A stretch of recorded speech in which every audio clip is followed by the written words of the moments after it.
name's Janine Kavickia, and I live in Macomb, Illinois. I've been driving with Lyft for 4.5 years, and I have 20,621 rides that I've given.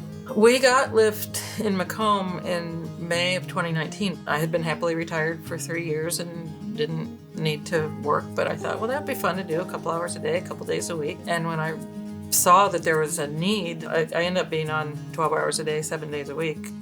Janine's effect in the community has been pretty broad and very, I'll say, community-minded. Janine talked to me about some of the challenges, some of the gaps in our public transportation that she was able to fill as a Lyft driver. She saw a problem, but instead of just saying, oh, it's yours now, she helped fix it. I start off at 6 o'clock every morning and try to stay on until another driver comes on. In the winter, when bad snow and ice, there are no other rideshare drivers. I'm out. I had a young man who worked at one of the factories. He lived on the west side of town. It's about 4 miles walk, and he was doing that every morning to get to the factory by 7 o'clock. And so for 2 years, I'm taking him to work. We created a Facebook group. All the drivers would post when they're going on, when they're going off. Like right now, I posted that I'm going to be unavailable from 9 o'clock to 11 o'clock this morning.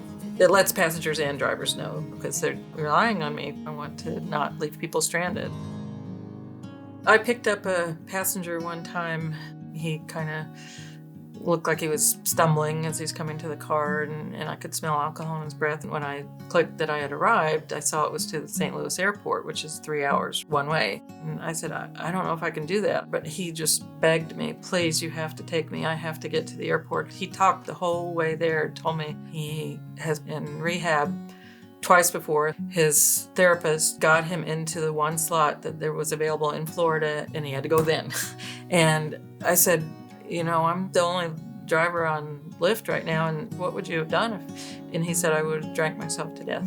And it just gave me chills, and I feel so bad for him, and I'm tearing up now just remember thinking about it. But so I wondered for a couple of years after that, hoping that he made it. I got a request to pick somebody up and take him to Quincy, Illinois, and his voice sounded familiar, and something just clicked. And I said, did I take you to the St. Louis airport a couple of years ago? And he said, yes, you did. You saved my life. But he said, but I've been sober for 2 years, and I wouldn't be going to this doctor's appointment if you hadn't taken me. Being raised in a community like Macomb, I'm trying not to get choked up because people care about people here. Janine epitomizes that. People ask me, how long are you going to continue doing this? Well, you're not really retired. Yeah, but I'm driving around all day, and I'm meeting people, and I love to drive. But as long as I'm enjoying it and there's a need in our community, I'm happy doing it.